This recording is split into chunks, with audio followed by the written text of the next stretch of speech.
Hello, and welcome to Jonathan Tobin Daily. I'm JNS Editor-in-Chief Jonathan Tobin. Thanks for joining me for another discussion on the most pressing issues in the Jewish world. Please like, subscribe, and give us good reviews when you listen to the show. Now let's get started. It's ironic.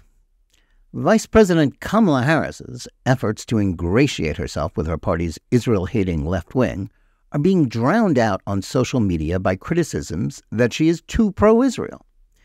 And because the mainstream liberal corporate media is so desperate to aid her cause and not give coverage to stories that might undermine her, they are ignoring her latest attempt to demonstrate her empathy with those attacking Israel. The context for this dust-up are the contrasting gaffes made by the two leading presidential candidates as they campaigned in recent days as the contest headed into its last 2 weeks. In one, Harris encountered a left-wing keffiyeh-clad pro-Hamas heckler at a campaign appearance at the University of Wisconsin-Milwaukee.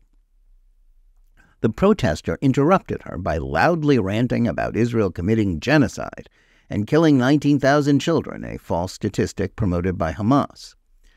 After the man was let out by security, Harris chose to say, "Listen, what he's talking about is real. That's not the subject I came to discuss today, but it's real, and I respect his voice." Taken at face value, it was not just an indication of her sympathy with the mobs of people whose actions have been the most obvious indication of the post-October 7th surge in antisemitism in the United States, nor was it the first time she had behaved in this manner. In September 2021, during an appearance at George Mason University in Virginia, she had similarly endorsed the views of a questioner who claimed that Israel's existence was an act of ethnic genocide. Earlier this year, during an interview with The Nation, Harris lauded the mobs who have demanded that the terrorists be allowed to survive, as well as backing their calls for Israel's destruction and terrorism against Jews. While saying she didn't endorse everything they said, she made clear her sympathy for their point of view. They are showing exactly what the human emotion should be as a response to Gaza, said the vice president. But the incident in Wisconsin was the first time that she had seemingly endorsed the libelous and transparently false charge that Israel was committing genocide against the Palestinians. It bears repeating that while Democrats falsely accused former President Donald Trump of saying that the neo-Nazis who marched in Charlottesville, Virginia in August 2017 were very fine people, Harris has done just that when speaking of anti-Semites who want Israel destroyed. It's true that later Harris's campaign issued a clarification that she didn't endorse the genocide libel. It's theoretically possible that she didn't hear all of what the heckler said. But that attempt at cleanup stands in direct contrast to the video of the event, where it appeared she had heard what the heckler said and then claimed that his assertions were real. It also seems similar to her past efforts to show opponents of Israel that she regards their views as legitimate, even though they are directly linked to a wave of antisemitism that has swept the country in the last year that she claims to deplore. Curiously, this kerfuffle received no news coverage throughout the mainstream media that favors Harris. Instead, the liberal press was obsessing over a tasteless, vulgar joke told by Trump at a Pennsylvania rally. The headline of the first of a number of news stories about that incident in the New York Times showed that, quote, "Trump descends to new levels of vulgarity." Well, Trump's manner of speaking and his willingness to offend is not news, and anyone who considers his manners disqualifying came to that conclusion 8 years ago.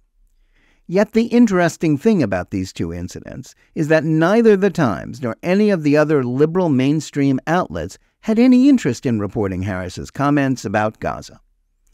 Given the openly partisan nature of the coverage of the election in the legacy media, it's not unreasonable to speculate about the reason for suppressing the story.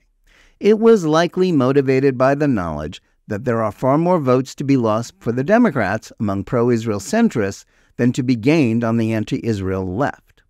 That was backed up by another Times story labeled News Analysis, in which they made the case that Harris would be unlikely to break from Biden on Israel and Gaza and take a harder line against the Jewish state, as her Republican opponents assert. Yet the buzz on the left in recent days is all about its dissatisfaction with Harris's intermittent attempt to take centrist positions on a wide range of issues, including illegal immigration, crime, and the economy, on which Trump is perceived to have an advantage.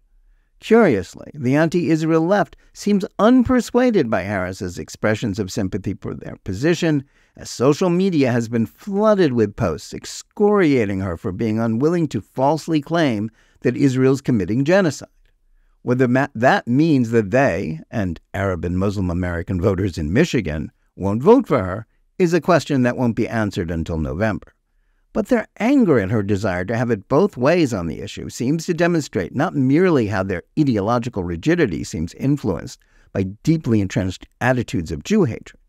It also shows how oblivious they are to the stands of an administration that, while not completely breaking with Israel, has been determined to try to undermine its efforts to defeat Iran's terrorist proxies like Hamas and Hezbollah. Throughout the year since the October 7th massacre in southern Israel, Harris has been clear that she wanted the Gaza war to end, regardless of whether it meant that Hamas would be disarmed and left in power. She supports Israel's right to self-defense, but seems to oppose any exercise of that right. In the spring, she claimed to have studied the maps, and any Israeli action to eliminate Hamas's remaining military formations in Rafah would be unacceptable and might lead to a U.S. arms cutoff. She repeated that recently when she said that the death last week of Hamas leader Yahya Sinwar in Rafah is the latest reason to end the war. Though loath to take action against Israel that might hurt Harris's chances of defeating Trump, the administration's foreign policy team has not been shy about their desire to end the Jewish state's offensive against Hezbollah in Lebanon, the Iranian terrorist proxy that continues to fire on northern Israel. They also want to prevent the Israeli government from striking sensitive Iranian targets like the Islamic Republic's oil or nuclear facilities. The fact that Israeli plans to attack Iran were leaked by Washington, by the White House intentionally or not, is also part of a series of incidents that calls into question whether Jerusalem can trust its American ally. That is why the significance of Harris's comments about the beliefs of Israel haters is not so much a question of misspeaking. Rather, it's linked to the way she and President Joe Biden have been speaking out of both sides of their mouths about the post-October 7th war for the past year. Democrats argue that the continued flow of U.S. arms to Israel over the last year proves that Biden and Harris are faithful friends of the Jewish state. And despite the continued threats of arm cutoffs, coupled with the civil war that is being waged inside the Democratic Party between its intersectional anti-Semitic left wing and the aging establishment that doesn't wish to break with Israel, that still seems to be good enough for the majority of Jewish voters. As a recent survey published by the conservative Manhattan Institute showed, Harris is beating Trump among Jewish voters by a 67 to 31% margin. That's a slight improvement over past results for the GOP. Still, it affirms that the overwhelming majority of American Jews remain politically liberal and partisan Democrats, no matter how leftist anti-Semitism has impacted Jewish life in the past 12 months. That is hardly surprising. The same poll demonstrates that the majority of Jewish voters are firmly ensconced among the college-educated, credentialed elites who have increasingly rallied to the Democrats in recent years as working-class Americans flip to the Republicans. When broken down by the issues, the same point is made. The top priority for Jewish voters in the Manhattan Institute survey was abortion, followed by the economy, with democracy ranking third. Israel and anti-Semitism ranked fourth on their list of priorities, with only 22% saying it was the most important issue. According to the annual Gallup poll on what are the major concerns for Americans, among all voters, abortion ranked only ninth in terms of priorities. Harris could prove the times right by continuing, if elected, Biden's bifurcated stand on Israel. 4 more years of criticism mixed with arms supplies, even if slow-walked, is a real possibility. That's especially true for a politician like Harris, who may understand that the consequences of an open break with the Jewish state might cause problems that will not be compensated for by the cheers of leftists who will never be happy until Israel is wiped out. Yet the long-term impact of her various affirmations of the pro-Hamas mob's false charges against Israel may have more to do with the security of American Jews than that of Israelis. Prime Minister Benjamin Netanyahu has demonstrated over the course of the last year that he is willing to ignore brickbats thrown at him by Washington and stick to his goal of defeating his country's enemies rather than appeasing them by agreeing to a ceasefire that will make more atrocities like the ones that occurred on October 7th possible. But the safety of American Jews and their ability to study safely on college campuses and walk on the streets of major cities is called into question by the way mainstream culture, the media, and politicians continue to refuse to draw a line in the sand and unreservedly condemn the lies that fuel the surge in antisemitism. Contrary to Trump's assertions, Israel will survive no matter who wins the presidential election.